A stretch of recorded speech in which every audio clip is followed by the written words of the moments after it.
morning, good morning. Sun is shining.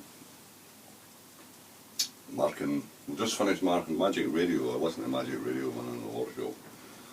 I don't really listen to it, it's on in the background. It's probably the most bearable of some of them, but and the music, well, it passes it. It's background stuff, but it's okay, it's fine. Anyway, just marked the 2-minute silence. It's Armistice Day. Well, the end of. It's marked off. And, but 2-minute silence now. Well, Magic Radio didn't have 2-minute silence, it had 2 minutes bird song. It was alright actually, it was okay. It was done with it was obviously a loop that was kind of repeated, I think. But silence, 2-minute silence, do people still do this nowadays? A lot of people do, but a lot don't see the point to it at all. Should you remember all the service people that have given their lives for countries all out through the world? Did they know what they were getting into in the first place? Difficult to know. Certainly the First World War was, it was a war to end all wars. Here by God it didn't. And it should have really, because it was a bloody massive, bloody carry on altogether. Stupidity on a massive scale.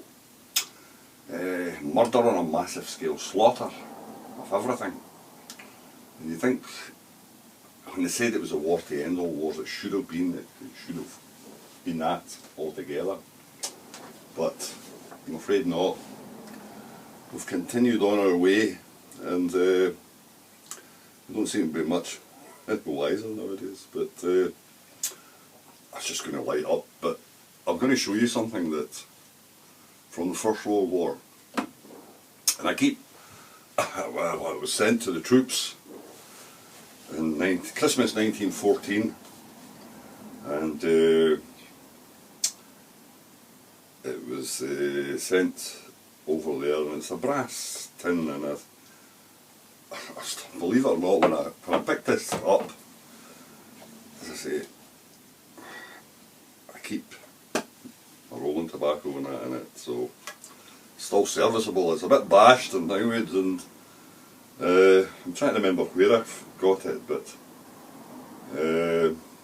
France and Russia, and of course it was the Alliance, and Britain, Belgium. It's got a few other bits and bobs in it, but it was Queen Mary back then, was it 1914? Must have been, I think. Anyway, this was sent out to all the troops for Christmas 1914, whether it made them any better. I suppose the smoke, what was in it, there were cigarettes and a few different things. It was all to do with smoking, I think, that kind of thing, which most people did back then. Like they did it, like, you know, there wasn't the pills you get nowadays, so I think cigarettes probably filled that gap. But inside it was, and it's broken now, inside it was an actual cigarette. You know, it's a poorly looking thing, and a couple of times I've had a notion to actually puff it and see, or take the tobacco out of it and put it in paper, roll up and just see what it smoked like. I don't really know whether I should or not. It's a long time ago. But you never know. You never know. It's a strange one, that one. But it lies there. I've not thrown it out. I'll keep it there. You never know. I may take a mad notion and smoke it. But it reminded me of, I always stop for a minute to 2 minutes now. It doesn't really matter. You should be able to take that amount of time out of your life, busy though it may be, and take thought about, because wars are still going on all over the bloody world. Millions of people are still being displaced and living in the middle of the most, you can't possibly imagine how bad it is for them. We're very fortunate we live in a country that is reasonably stable. Reasonably stable, I say. Now, there are a lot of people who have it unstable, but what can you say? I met the minister the other day there. He's changed cars. He caught me unawares. Rascal that he is, like, you know. Not that I try and avoid him, but he's a terrible nice fella, Scott, like, you know. But he was obviously wanting me to pass something on to Grace. It's easier road if he has a word with me first, then I have a word with Grace, and then that kind of thing, like, you know. So I think he was paving the way for something that's come up at the church hall in a couple of weeks' time or something, like, you know. Can he, as I say, change cars? Really, got capture room. And we're discussing the trouble in the world and that kind of thing. And but I mean, a lot is down to religion nowadays. I think it's always been down to that. In some ways, politics, and, power, greed, money. It's a hopeless bloody case. There's very little love left in the world nowadays. Right?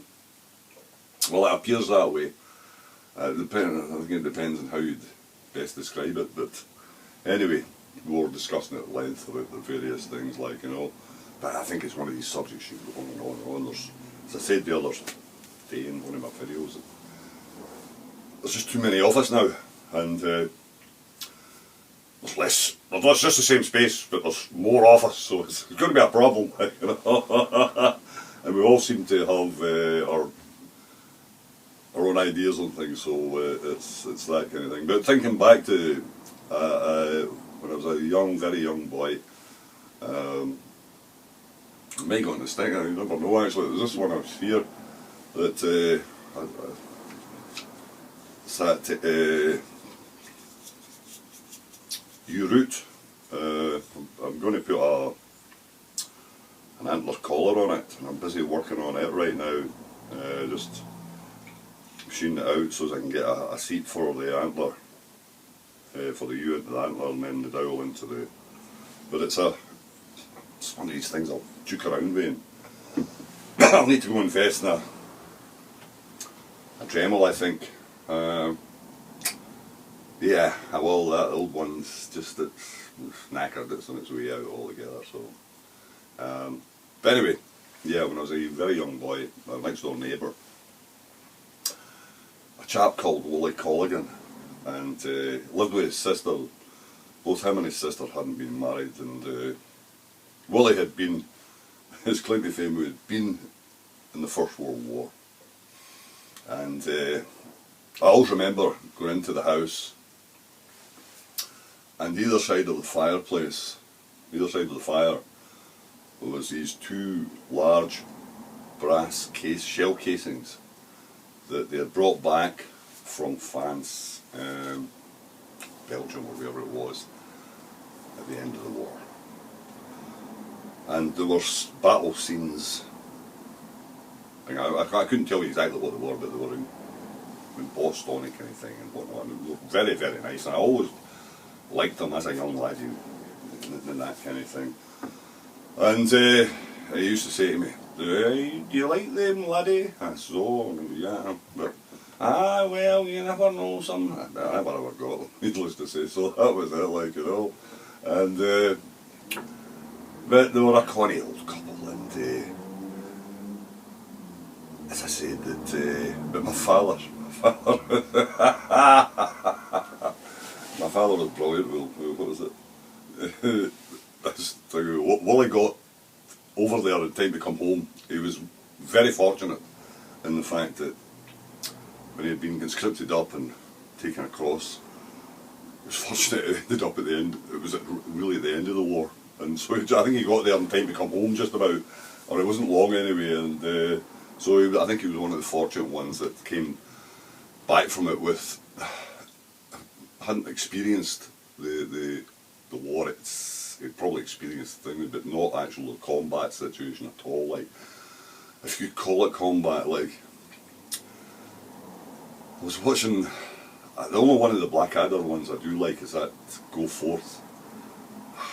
I mean, but it's very, very good. And the last one was on last night there, and the final scene where they eventually charge out the trench up and over, big pushes as thick was like, you know, and charging on and attacking the German lines, and then it all fades away and it turns to a field of poppies. And I thought it was one of the best ways ever to end something like that.